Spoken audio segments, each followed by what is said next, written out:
ये one of the best sector है to invest during the Diwali festival in India. इस sector के अंदर काफी सारे टेलविंड्स है एंड गवर्नमेंट पॉलिसीज की वजह से इस सेक्टर को एक काफी अच्छा पुश मिला है आफ्टर द बजट 2024। ये सेक्टर की मेजॉरिटी ऑफ द कंपनीज ने दमदार रिजल्ट्स पेश किए हैं, यानी कंपनी के रिजल्ट्स ये काफी ज्यादा अच्छे रहे हैं। और जो कंपनीज के रिजल्ट्स अच्छे नहीं रहे हैं उनके भी स्टॉक प्राइस इन अच्छी कंपनीज के साथ ऊपर जा रहे हैं।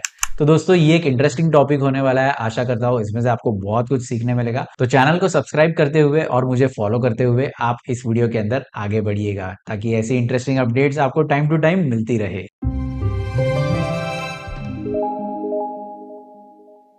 दोस्तों इंडिया में गोल्ड की प्राइसेस ये आज की तारीख में 78,000 पर 10 ग्राम हो चुकी है और ये जल्द ही 80 एंड 85,000 का आंकड़ा टच कर सकती है। गवर्नमेंट ऑफ इंडिया ने गोल्ड पर इंपोर्ट ड्यूटी घटाने के कारण गोल्ड की इंपोर्ट्स ये आगे चलकर बढ़ सकती है, जिसके कारण रॉ मटेरियल ये काफी चीपली अवेलेबल होगा to the Indian jewellery companies, जिसकी वजह से ये काफी सस्ते में अपने कस्टमर्स को गोल्ड ज्वेलरीज सेल कर सकती है।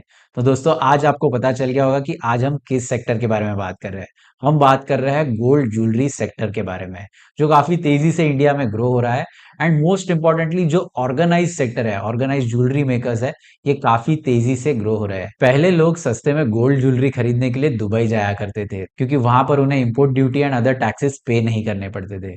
और अभी क्या हो गया, इंपोर्ट ड्यूटी घटाने के कारण ये जो दुबई एंड इंडिया की प्राइसेस है ये ऑलमोस्ट सिमिलर हो चुकी है।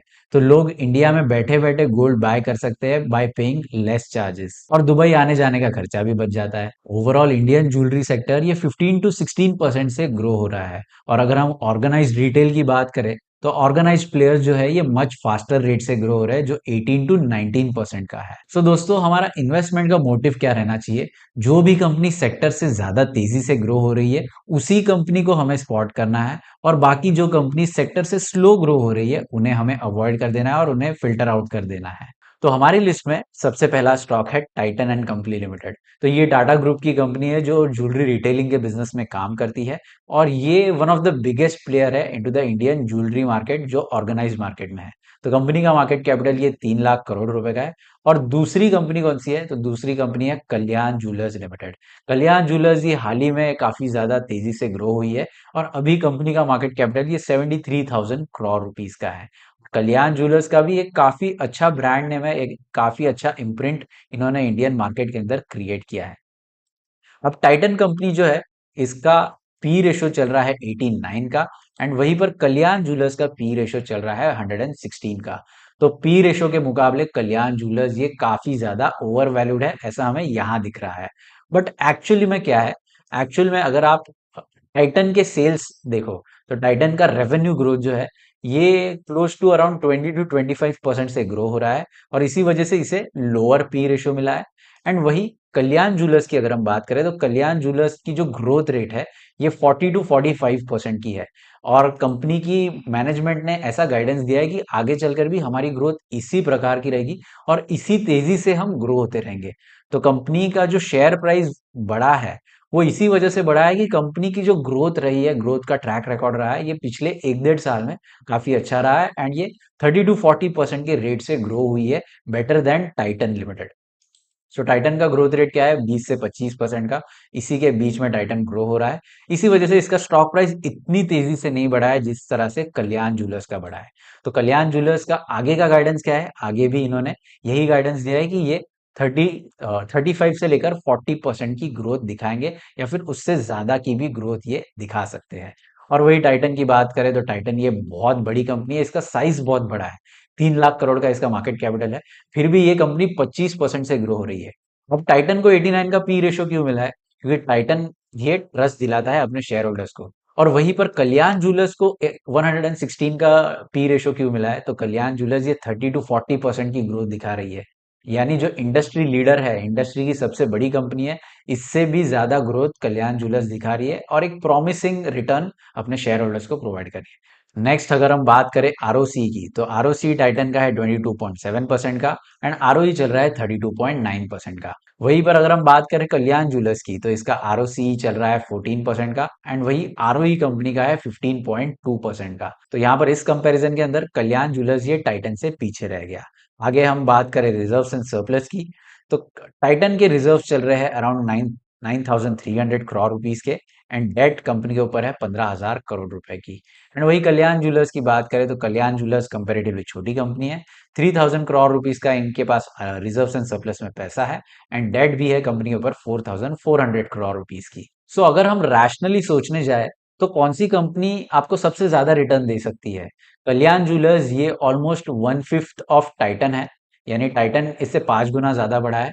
तो कल्याण ज्वेलर्स अगर टाइटन जितना बड़ा बनना चाहता है तो इसे 5 गुना होना पड़ेगा, यानी इसकी स्टॉक प्राइस यहाँ से 5 गुना भागनी पड़ेगी, तभी वो टाइटन जितना बड़ा हो पाएगा।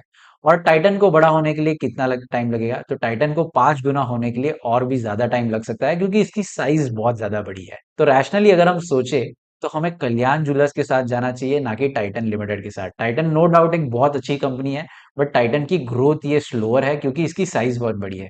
वहीं पर कल्याण ज्वेलर्स की साइज छोटी है और इसका ग्रोथ रेट काफी हाई है, और यहाँ पर ज्यादा रिटर्न बनाने के चांसेस ज्यादा बढ़ जाते हैं। तो इस कंपैरिजन के अंदर कल्याण ज्वेलर्स ये मेरे लिए विनर है। अभी हम बात करते हैं एक कंपैरेटिवली स्मॉलर कंपनी की जो सेम सेक्टर के अंदर काम करती है। तो यहाँ पर एक रिसेंटली आईपीओ आया था पीएन गाडगिल का। तो ये एक कंपनी है जो कंपैरेटिवली स्मॉलर है। ये एक कंपैरेटिवली बहुत छोटी कंपनी है, लाइक ये कल्याण ज्वेलर्स से भी 1/7 है। कल्याण ज्वेलर्स का 70,000 करोड़ का मार्केट कैप है, ये केवल 10,000 करोड़ का मार्केट कैप लेकर आई है। बट कंपनी के यहाँ पर क्या है कि कंपनी के रिटर्न्स काफी अच्छे हैं एंड कंपनी का पी रेशो जो है ये अभी भी लो है as compare to the top 2 players. And अगर हम इसके रेवेन्यू ग्रोथ की बात करें तो पीएनजी ज्वेलर्स का भी रेवेन्यू ग्रोथ ये 30% से ज्यादा है। अभी दोस्तों ये स्टॉक हमने क्यों सिलेक्ट किया है? ये कंपनी केवल महाराष्ट्र के अंदर फिलहाल ऑपरेट कर रही है और ये बहुत तेजी से अपना स्टोर काउंट इंक्रीज करते जा रही है। तो यहाँ पर जैसे ये स्टोर काउंट इंक्रीज करते जा रही है तो इस कंपनी के लिए काफी अच्छा स्कोप है आगे चलकर ग्रो करने के लिए। टाइटन लिमिटेड जो ऑलरेडी अपना इंडिया में ब्रांड प्रेजेंस बना चुकी है, तो वो कंपनी अभी 25% से ग्रो करी है, बट ये कंपनी भी अपना स्टोर काउंट इंक्रीज करना चाहती है और ये पैन इंडिया अपना जो प्रेजेंस है ये बढ़ाना चाहती है, और इसीलिए ये लोग आईपीओ लेकर आए हैं। तो आईपीओ में जो पैसे मिले हैं वो यूज करके कंपनी अपने स्टोर्स इंक्रीज करना चाहती है, अपनी सेल्स बढ़ाना चाहती है। और जब भी कंपनी की सेल्स बढ़ेगी और अगर तेजी से कंपनी की सेल्स बढ़ेगी तो डेफिनेटली ऐसी कंपनीज में आपको अच्छे रिटर्न्स देखने मिल सकते हैं।